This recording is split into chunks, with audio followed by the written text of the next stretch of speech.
এখন শুনবেন আজকের গুরুত্বপূর্ণ খবরের শিরোনাম। আসাদ বাহিনীতে বাধ্যতামূলক যোগ দেয়া সেনাদের সাধারণ ক্ষমা ঘোষণা। সিরিয়ায় 250টির বেশি লক্ষ্যবস্তুতে হামলা চালিয়েছে ইসরায়েল। বাশার সরকারের পতন, সিরিয়ায় অন্তর্বর্তী সরকার গঠনের কাজ শুরু। সিরিয়ার বিদ্রোহীদের সঙ্গে যোগাযোগের পথ খুঁজছে যুক্তরাষ্ট্র। বাংলাদেশ নিয়ে ভারতে ফেক ভিডিও ছড়ানোর অভিযোগ মমতার। 15 মিনিটে বাংলাদেশ ক্লিয়ার করবেন বিজেপি নেতা, ছিঁড়লেন পতাকা। আসাদ বাহিনীতে বাধ্যতামূলক যোগ দেয়া সেনাদের সাধারণ ক্ষমা ঘোষণা। সিরিয়ার ক্ষমতাচ্যুত স্বৈরার শাসক বাশার আল আসাদের শাসন আমলে সেনাবাহিনীতে বাধ্যতামূলকভাবে যোগ দেয়ায় ব্যক্তিদের জন্য সাধারণ ক্ষমা ঘোষণা করেছেন বিদ্রোহী যোদ্ধারা। প্রেসিডেন্ট বাশারকে হটানোর পর দেশটিতে একটি অন্তর্বর্তী সরকার গঠনের উদ্যোগ নেওয়ার মধ্যে এ ঘোষণা দিলেন তারা। সিরীয় বিদ্রোহীদের যৌথ সামরিক অপারেশন কমান্ড যোগাযোগের মাধ্যমে টেলিগ্রামে পোস্ট করা এক ভিডিওতে বলেছেন, ওই সিরীয় বিদ্রোহীদের যৌথ সামরিক অপারেশন কমান্ড যোগাযোগ মাধ্যম টেলিগ্রামে পোস্ট করা এক বিবৃতিতে বলেছে, ওই সাধারণ ক্ষমা আসাদ সেনাবাহিনীর কর্মকর্তাদের জন্য প্রযোজ্য হবে না। ইতিমধ্যে বিদ্রোহীদের নেতা আবু মোহাম্মদ আল জোলানি, এখন প্রকৃত নাম আহমেদ আল সারা ব্যবহার করেছেন। তিনি সিরিয়ার বিদায়ী প্রধানমন্ত্রী মোহাম্মদ আল জালালির সঙ্গে সাক্ষাৎ অন্তর্বর্তী সরকারের কাছে ক্ষমতা হস্তান্তর করা নিয়ে আলোচনা করেছেন বলে জানিয়েছেন বিদ্রোহীরা। ইতিমধ্যে বিদ্রোহীদের নেতা আবু মোহাম্মদ আল জোলানি, এখন প্রকৃত নাম আহমেদ আল সারা ব্যবহার করেছেন। তিনি সিরিয়ায় বিদায়ী প্রধানমন্ত্রী মোহাম্মদ আল জালানির সঙ্গে সাক্ষাৎ ও অন্তর্বর্তী সরকারের কাছে ক্ষমতা হস্তান্তর করা নিয়ে আলোচনা করেছেন বলে জানিয়েছেন বিদ্রোহীরা। সিরিয়ায় 250টির বেশি লক্ষ্য বস্তুতে হামলা চালিয়েছে ইসরায়েল। সিরিয়ার ভূখণ্ডে 250টির বেশি সামরিক লক্ষ্য বস্তুতে বিমান হামলা চালিয়েছে ইসরায়েলি বাহিনী। ইসরায়েলি নিরাপত্তা সংশ্লিষ্ট সূত্রে বরাতে দেশটির সংবাদ মাধ্যম এ কথা জানিয়েছে। বলা হয়েছে, ইসরায়েলের বিমান বাহিনীর ইতিহাসে এটা সিরিয়ায় অন্যতম বড় হামলার ঘটনা। সিরিয়ায় 24 বছর ধরে ক্ষমতায় থাকা প্রেসিডেন্ট বাশার আল আসাদের পতন ও দেশ ছেড়ে রাশিয়ায় পালিয়ে যাওয়ার পর এই হামলা চালানো হয়েছে।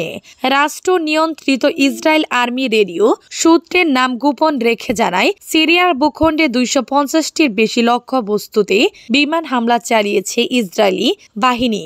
সূত্রটি জানিয়েছে, বাশার আল আসাদের সামরিক বাহিনীর ঘাঁটি, কয়েক ডজন যুদ্ধ বিমান, ভূমি থেকে নিক্ষেপযোগ্য ক্ষেপণাস্ত্র ব্যবস্থা উৎপাদন ক্ষেত্র, ওয়ার হাউস এবং ভূমি থেকে ভূমিতে নিক্ষেপযোগ্য ক্ষেপণাস্ত্র ইসরায়েলি হামলা লক্ষ্যবস্তু ছিল। সিরিয়ায় অন্তর্বর্তী সরকার গঠনের কাজ শুরু। সিরিয়ায় অন্তর্বর্তী সরকার গঠনের কাজ শুরু। সিরিয়ায় ক্ষমতাচ্যুত প্রেসিডেন্ট বাশার আল আসাদ দেশ ত্যাগের পর নজর এখন ক্ষমতা হস্তান্তরের দিকে। এরই মধ্যে দেশটিতে অন্তর্বর্তী সরকার গঠনের তৎপরতা শুরু হয়েছে। এই সরকারের প্রধানমন্ত্রী হিসেবে মোহাম্মদ আল বশিরকে বেছে নেওয়া হচ্ছে বলে গণমাধ্যমে খবর বেরিয়েছে।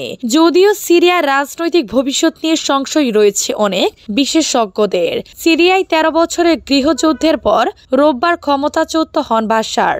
মাত্র 12 দিনের ঝড়ে অভিযানে দামেস্ক দখল করে নেয় বিদ্রোহী গোষ্ঠীগুলো। তাদের নেতৃত্বে ছিল আয়াত তাহরির আল শামস এইচটিএস।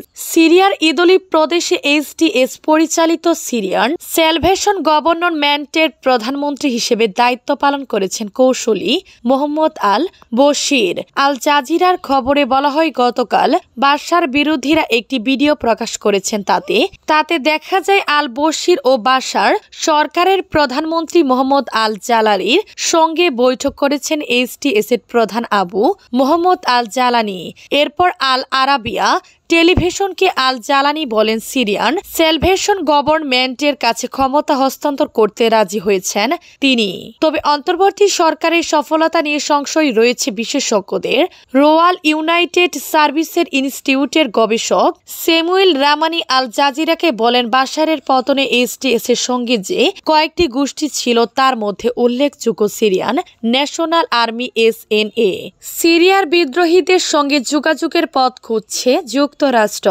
স্বৈরশাসক বাশার আল আসাদকে ক্ষমতা থেকে উৎখাত করা সিরিয়ার বিদ্রোহীদের সঙ্গে যোগাযোগের উপায় খুঁজছে মার্কিন প্রেসিডেন্ট জো বাইডেনের প্রশাসন।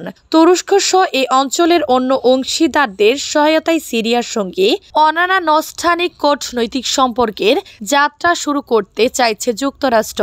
যুক্তরাষ্ট্রের পররাষ্ট্র দপ্তরে এক সংবাদ সম্মেলনে দপ্তরের মুখপাত্র ম্যাথু মিলার বলেন, ওয়াশিংটনের হাতে বিভিন্ন দলের সঙ্গে যোগাযোগের অনেক উপায় আছে, সেগুলোর একটিকে ওয়াশিংটন সন্ত্রাসী সংগঠন হিসেবে তালিকাভুক্ত করেছিল। মিলার আরো বলেন, কয়েকদিন ধরে আমরা এসব আলাপ আলোচনা করছি। সিরিয়ার ভিতরে যেসব দেশের প্রভাব রয়েছে সেসব দেশের সঙ্গে পররাষ্ট্র সচিব ফোনে কথা বলেছেন এবং আমরা এ আলোচনা চালিয়ে যাব। বাংলাদেশ নিয়ে ভারতে ফেক ভিডিও ছড়ানোর অভিযোগ মমতার। বাংলাদেশ ভারতের মধ্যে উত্তেজনার মাঝে বিধানসভার শীতকালীন পরিবেশন পশ্চিমবঙ্গের মুখ্যমন্ত্রী মমতা ব্যানার্জির ভাষণে আরো একবার উঠে এলো প্রতিবেশী রাষ্ট্রের প্রসঙ্গ। সোমবার 9 ডিসেম্বর বিধানসভার অধিবেশনে তিনি যেমন বাংলাদেশ সংখ্যালঘুদের উপর অত্যাচারের অভিযোগের বিষয়ে উদ্বেগ প্রকাশ করেছেন, তেমনি একটা রাজনৈতিক দলের বিরুদ্ধে ফেক ভিডিও ছড়ানোর অভিযোগ তুলেছেন। নাম প্রকাশ না করে তিনি উল্লেখ করেছেন, দুই দেশের সম্পর্কে বর্তমানে যে টানাপোড়েন চলছে সেই পরিস্থিতির ফায়দা তুলতে চাইছে ওই দল। তার কথায় অনেক ফেক ভিডিও ছড়ানো হচ্ছে, একটা রাজনৈতিক দল উস্কানি দেওয়ার চেষ্টা করছে। বিধানসভায় তার ভাষণের সম্প্রীতি ও শান্তির পরিবেশ বজায় রাখা এবং প্রতিবেশী দেশের বিষয় মন্তব্য করার ক্ষেত্রে সংযত থাকার অনুরোধও করেছেন তিনি। অন্যদিকে কয়েকদিন আগে বাংলাদেশের একটা ভিডিও প্রকাশ্যে আসে যেখানে কিছু ব্যক্তিকে কলকাতা দখলের ডাক দিতে দেখা গিয়েছিল। নিজেদের সাবেক সেনা কর্মকর্তা বলে জানিয়েছিলেন তারা। একই সঙ্গে অন্য একটা ভিডিওতে বাংলাদেশের এক প্রবীণ নেতাকে বাংলা, বিহার ও উড়িষ্যা দখলের কথা বলতে শোনা গিয়েছিল। যারা এই মন্তব্য করেছেন তাদের উদ্দেশ্যে হুঁশিয়ারও দিয়েছেন মমতা। গত সপ্তাহে বিধানসভার অধিবেশনে তিনি বাংলাদেশ সম্পর্কে মন্তব্য করেছিলেন। 15 মিনিটে বাংলাদেশ ক্লিয়ার করবেন বিজেপি নেতা, ছিঁড়লেন পতাকা। বিজেপি নেতা ও তেলেঙ্গার বিধানটি রাজা সিং এক জনসভার মঞ্চে বাংলাদেশের জাতীয় পতাকা ছিঁড়েছেন। বাংলাদেশে হিন্দুদের হত্যা করা হচ্ছে এবং তাদের দোকান লুট করা হচ্ছে, প্রধানমন্ত্রী নরেন্দ্র মোদীর উদ্দেশ্যে বলেন। 15 মিনিটের জন্য বাংলাদেশ সীমান্ত খুলে দেন যাতে বাংলাদেশের সংখ্যালঘুদের হিন্দুদের উপর নির্যাতন চলছে তার বিরুদ্ধে লড়াই করে পরিস্থিতি পরিষ্কার ক্লিয়ার করতে হবে। রাজা সিং এর সময় বাংলাদেশকে ইঙ্গিত করে বলেন, যারা ভারতের বিরুদ্ধে যাবে তারা একই পরিণতির শিকার হবে। এই সময় তিনি একটি তলোয়ারও বের করেন এবং বলেন, এই তলোয়ার কেবল খাপের মধ্যে পড়ে রাখার জন্য নয়, এটি প্রতিটি হিন্দুর বাড়িতে থাকা উচিত। কুরচুরিমে বিশ্ব হিন্দু পরিষদ এবং বজরঙ্গ দল আয়োজিত এক অনুষ্ঠানে বক্তৃতা দিতে গিয়ে তিনি এই আহ্বান জানান। ভারতীয় সংবাদ মাধ্যম ইন্ডিয়ান এক্সপ্রেস